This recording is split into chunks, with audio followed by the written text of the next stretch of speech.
All right, let's jump right into a really big question today. Is the Bible a set of personal instructions written to you, or is it a grand story that's written for you to join? The way we answer that, well, it changes pretty much everything. So let's dive in. At the heart of all this is a really fundamental human desire, isn't it? We're all asking, how do we find our place? How do we connect to something that feels bigger than just us? To really get into this, let's start with a simple image. Okay, I want you to just picture your face for a second. Think of it like a little profile picture, a single dot on a giant, sprawling map. That's you. That's your unique perspective on the world. Now, let's zoom out. I mean, way out. Picture the faces of everyone in your community, then your entire country, then the whole world. Billions and billions of those little circles. And that brings us to a crucial question.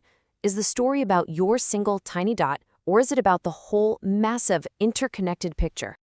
This question leads us right to a very common way of looking at the Bible, one I'm sure you've bumped into before.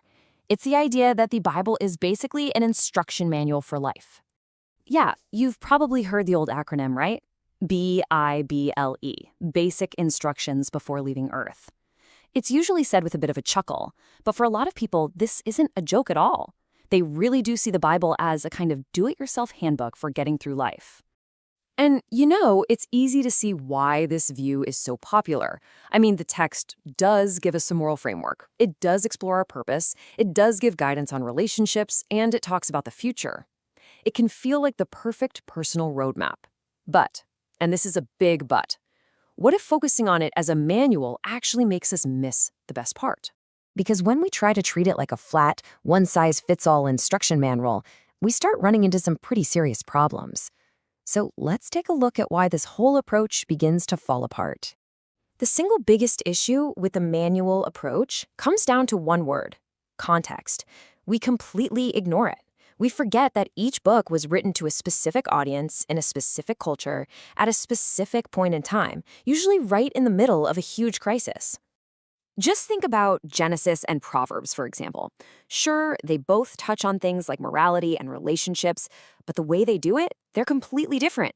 Genesis is telling this massive foundational story for an entire nation. Proverbs is more like a collection of practical wisdom, almost like life hacks for one person's daily life. Trying to read them as the same set of basic instructions just doesn't work. Their contexts are worlds apart. So let's just take this idea to its logical end. What would actually happen if we tried to follow every single verse as a direct, personal instruction for our lives today? What would be the result? Well, the outcome would be incredibly self-centered. Our whole focus would shift away from community and growth, and it would become all about just securing our own personal salvation. It turns into a game of following the rules just right so you can get that cushy spot in the afterlife. And when that happens, we risk completely ignoring the hard work of love and being part of something bigger, right here, right now. And the problems don't stop there. This view can make it feel like life is just a booby-trapped minefield of rules you have to perfectly navigate. It dismisses the text's incredible complexity by calling it basic. And it kind of assumes that we can perfectly replicate the ancient crises the original authors were dealing with, which is, well, it's just impossible. So, if it's not a manual, then what is it? This is where we get to make a really radical shift in our perspective. What if it's not about following a set of rules, but about finding our place in a grand, unfolding story? This table really nails the difference. The old manual view is often driven by fear, right? It's all focused on my salvation through strict obedience. But this new story-based view is all about growth. The goal isn't just to follow rules, it's to participate. The focus shifts from me to us. And the action isn't just blind obedience, it's deep, contextual understanding. This is the key takeaway right here. It's not some static book of history or a list of commands. It's an ongoing, living, breathing story that you and I are actually invited to step into and play a part in. Okay, so that all sounds pretty great. But how do we actually do it? I mean, where do you even begin?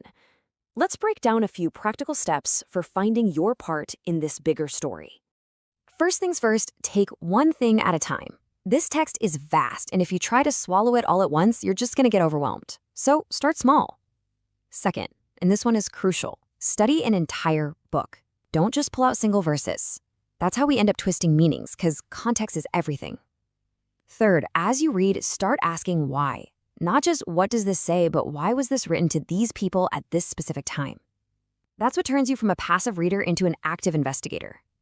And finally, with all that context, you can begin to look for your own role, how you can contribute to this ongoing story today. And participation can look like so many different things. It's all about discovering your unique contribution. Maybe your part is to be a peacemaker. And I don't just mean avoiding conflict, but actively helping people heal and find common ground. Or maybe you're a gifted storyteller, and you can find new ways to communicate these old truths that really connect with people today. You might be an innovator, a leader, or an organizer who brings people together. Or hey, maybe you're the person who brings that dose of brutal honesty when it's needed most. All of these are absolutely vital roles in the story. So, we end up right back where we started, but with a brand new challenge. It's no longer just about following instructions. It's about finding your purpose inside a story that is so much bigger than yourself. And the only question that's left, really, is, what's your part?